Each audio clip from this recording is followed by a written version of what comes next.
의 말씀은 우리가 읽을 때는 막힘없이 잘 읽히는 성경책입니다. 그런데 본문에 따라서 그 의미를 알고자 할 때에는 실은 어려운 부분들이 없지 않아 여러 군데 있습니다. 이 3장에 특히 뒷부분 말고 앞부분, 3장의 앞부분은 그 중에 하나입니다. 1장과 2장에서 사도 바울은 이방인이나 유대인이나 실상은 다 같은 죄를 범하고 있고 짓고 있고, 그래서 하나님의 진노 아래에 있음을 말 그대로 이미 선언해 주었습니다. 그래서 유대인들에게 말했죠. 남을 판단하지 말라고. 우리는 이방인과 다르고 우리는 하나님께 구별되었고 또 선택을 받았고 선민이고 하는 것으로 판단하지 말고 우리 위에 하나님의 판단이 있음을 우리도 알자라는 얘기를 했습니다. 그러면서 2장 말미에 실은 유대인들의 입장에서는 건드리면 안 되는, 그러니까 이들에게는 굉장히 중요한 이 자부심과 같은, 그죠? 이 유대인들에게는 할례의 문제를 언급했습니다.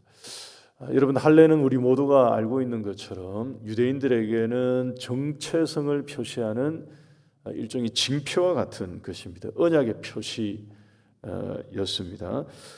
이전에 우리가 세일에 시작하기 전에 신명기 말씀을 쭉 볼 때 이 점을 한번 말씀을 드렸었습니다.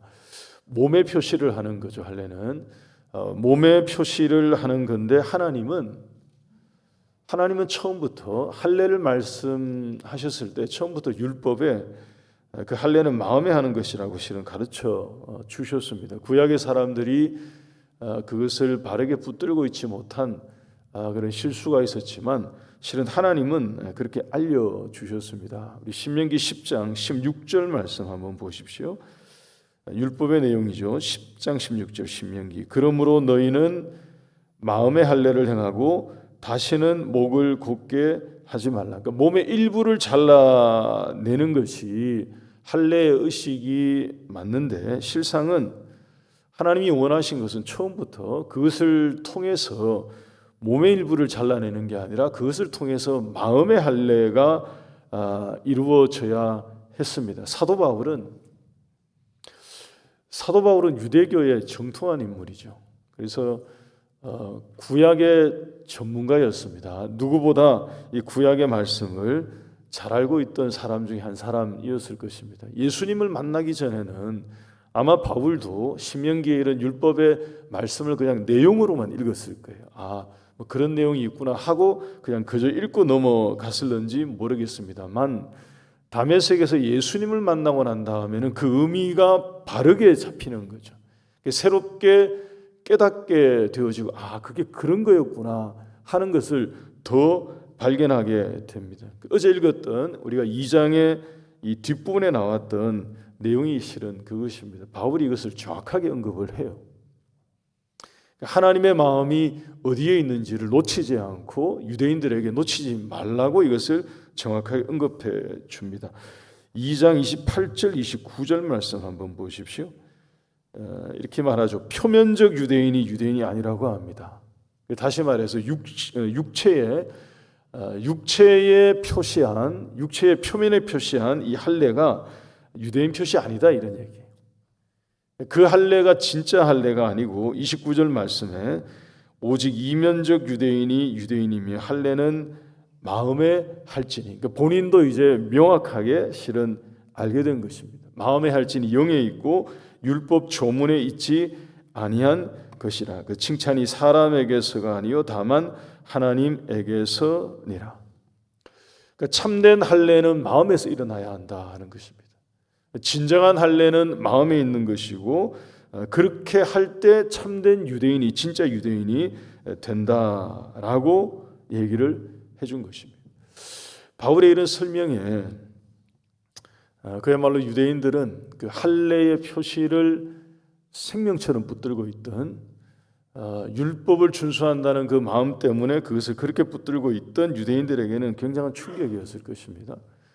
그리고 그들을 향한 큰 도발이 될 수 있는 그런 거죠. 그래서 이 3장에 와서 바울은 그러한 유대인을 염두에 둔 것으로 보여집니다. 그러한 유대인들을 염두에 두고 일종의 이 변증 같은 것을 시작합니다. 여러분 5절 중간 부분 한번 보시면 이 3장 5절 중간쯤에 보시면 대괄로가 하나 있죠. 대괄로, 괄로 쳐진 부분이 있습니다. 내가 사람의 말하는 대로 말하노니, 이 말이 무슨 말이냐 하면 이 바울이 자기가 가지고 있던 실력을 이제 조금 쓰려고 하는 그런 것입니다. 사도 바울은 학문적으로 제법 능력이 있던 인물이었습니다. 유대교 안에서도 정통한 학파에서 교육을 받았고요. 그리고 당시의 변론가들과 소위 말해 대화가 되던, 사도행전을 보게 되면 바울이 전도 여행을 다니다가 아테네에 갔을 때, 아테네는 그리스 문화의 당시도 중심지였죠. 아테네에 가서 거기에 있는 철학자들과 변론합니다. 그러니까 이게 되던 사람이에요. 이게 가능할 정도로 나름 교육을 받았고 또 본인도 알고 있는 것이 있는, 오늘 이 5절의 말씀에 내가 사람들이 말하는 대로 말한다 하는 것은 그런 의미입니다. 당시의 사람들, 학자들이, 철학자들이 사용하는 방식으로 변증하겠다, 뭐 이런 뜻입니다.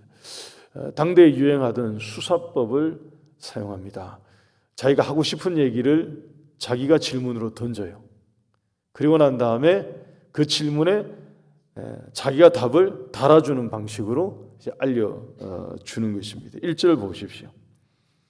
1절 말씀 보시면 그런즉 유대인의 나음이 무엇이며 할례의 유익이 무엇이냐. 다르게 말하면 유익이 좀 있는데 그게 무엇인지를 알려주겠다는 얘기입니다. 그리고 답하기를 2절 말씀에 범사에 많다고 합니다.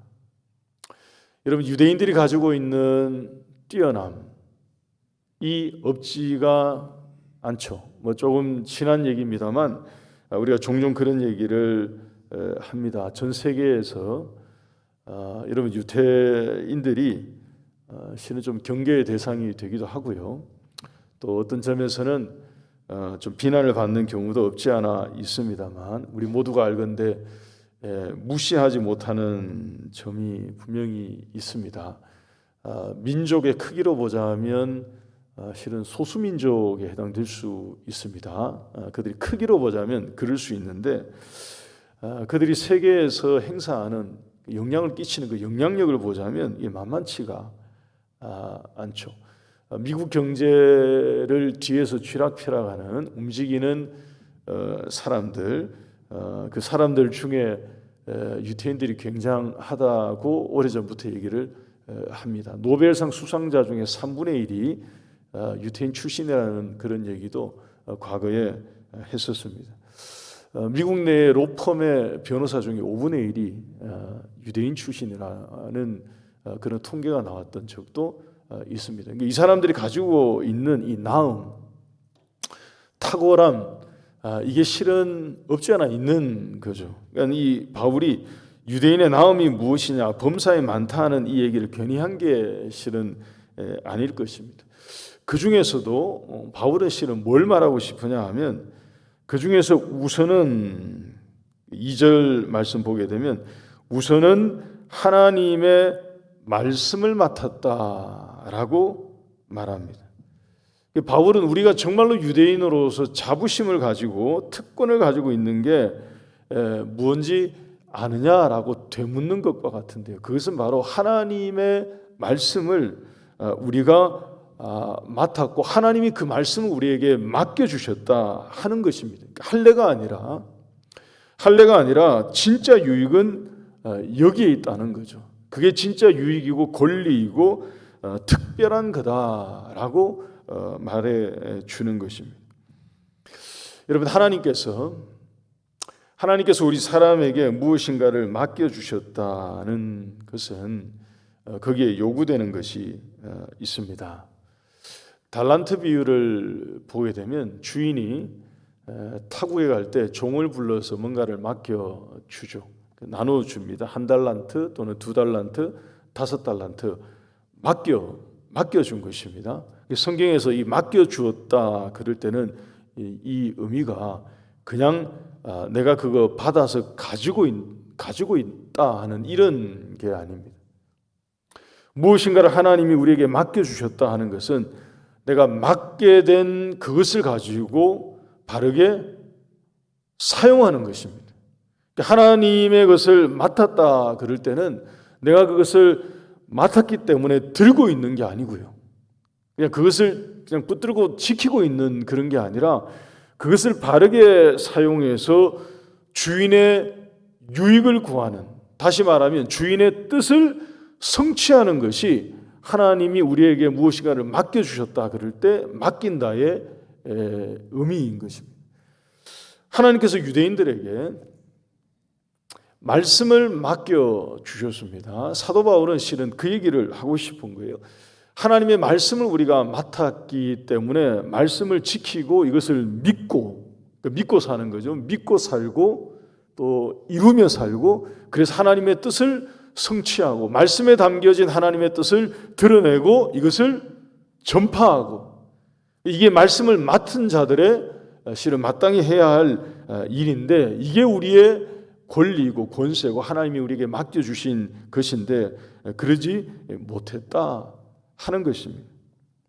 바울은 1절 2절을 통해서 바로 이 점을 실은 말하고 싶은 것입니다. 가장 좋은 것, 훌륭한 것, 탁월한 것을 맡았음에도 불구하고 그렇게 살지 않았음을 지적하는 것입니다. 그리고 나서 무슨 얘기를 하는가 3절 보니 이게 더 분명해집니다. 여러분 3절 말씀 한번 보십시오.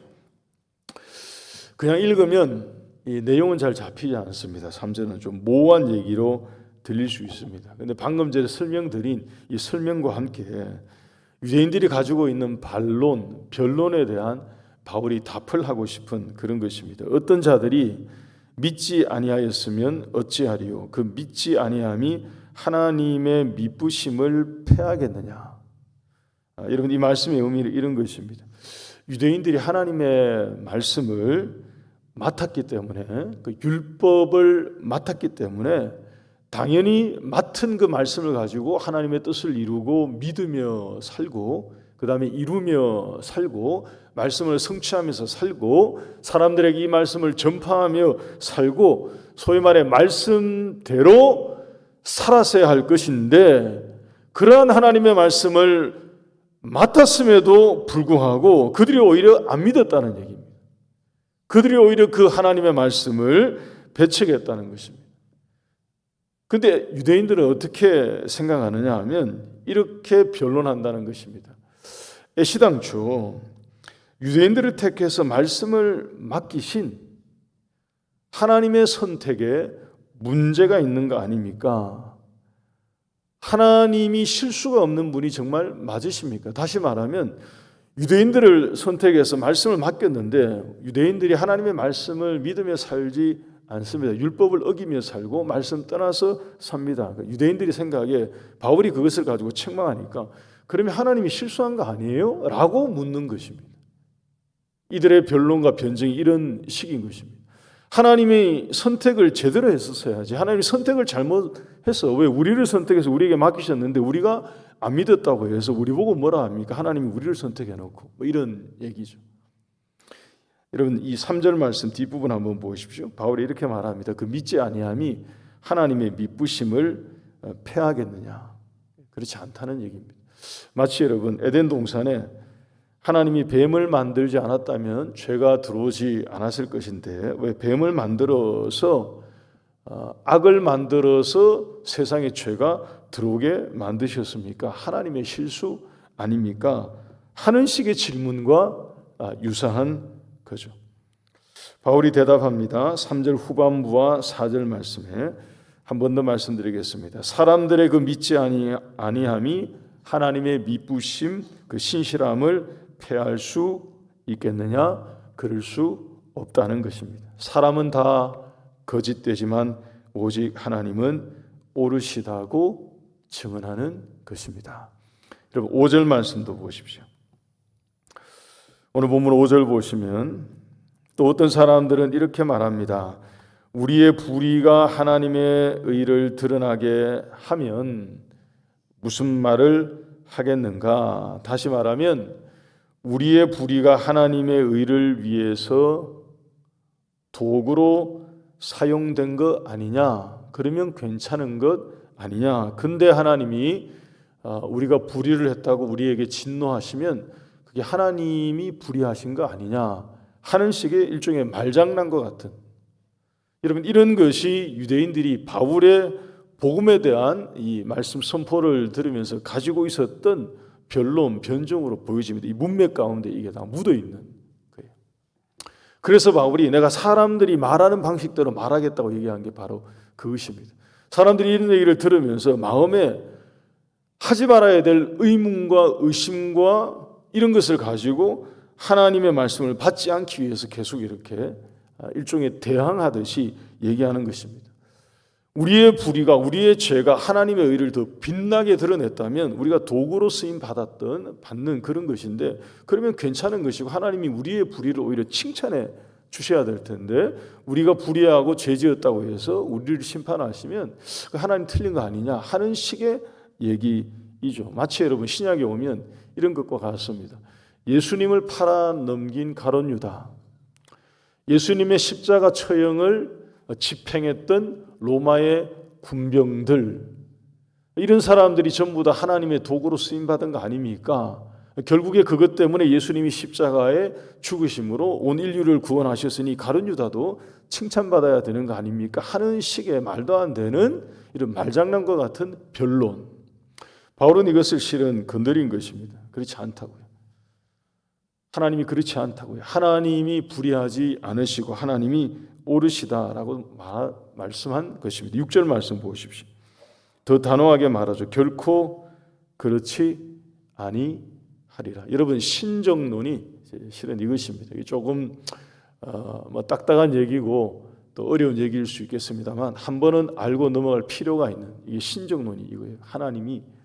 하나님이 어떤 상황에서도 하나님에게는 계획이 있고 하나님의 섭리 가운데는 하나님의 뜻이 있고 하나님의 의롭고 공의롭고 정의로운 하나님의 판단이 있고 하나님이 옳으십니다 하는 고백이 바로 이것입니다. 오늘 이 말씀의 교훈, 이 결론은 한 가지로 우리 맺겠습니다. 여러분 우리가 사는 세상에는 우리에게 늘 없겠습니까? 이해할 수 없고 납득할 수 없는 일들이 있습니다. 우리는 그런 일들을 보면서 살고요. 또 때로는 만나기도 하고 마주할 때가 있습니다. 그래서 마음이 심란해질 때가 있죠. 그런 일이 생기고요. 그런 일이 개인적으로 가정에도 생길 수 있고 또 우리가 살고 있는 환경에도 생길 수 있고, 그래서 우리의 마음을 무겁게 만들 수 있는, 우리의 시선으로 볼 때는 부당하게 보이고 또 납득이 되지 않는 모순처럼 보이고 이상한 일들. 그런데 하나님은 침묵하고 계시고요. 답답함이 있는 거죠. 이럴 수 있는가 싶은 그런 현상, 그런 상황들이 우리에게도 얼마든지 있을 수 있습니다. 이 사람들이 가질 수 있는, 유대인들의 입장에서는, 철저하게 유대인들의 입장에서는 가질 수 있는 의문과 같은, 질문과 같은, 의아함과 같은 이런 것이 얼마든지 있을 수 있습니다. 여러분 그럴 때에 하나님은 정말 과연 내 삶에 신실하신가, 믿으신가? 하나님은 정말로 공의로우시고 정의로우신 하나님이 맞으시는가 하는 생각이 불쑥불쑥 들 때에 여러분 이 한 가지를 기억하실 수 있기를 바랍니다. 사람은 다 거짓 되나 오직 하나님은 언제나 참되신 줄 믿습니다. 하나님은 우리에게 언제나 선하신 줄을 믿으시고요. 우리 어떤 일을 마주하더라도, 어떤 일들을 만나더라도, 어떤 상황 가운데에 우리의 가슴을 칠 수밖에 없는, 답답해서 하나님 이러시면 안 됩니다 하는 마음 때문에 속상하고 답답하고 무거운 마음 때문에 내가 이해할 수 없는 일들입니다. 어찌 이런 일들이 있을 수 있습니까? 하는 그런 일들을 마주할 때라도 하나님의 신실하심을 의지하시고요. 우리 하나님이 믿으심을 믿으시고요. 승리하며 살아가는 우리 하늘교회 모든 성도들이 되시기를 주의 이름으로 축복합니다.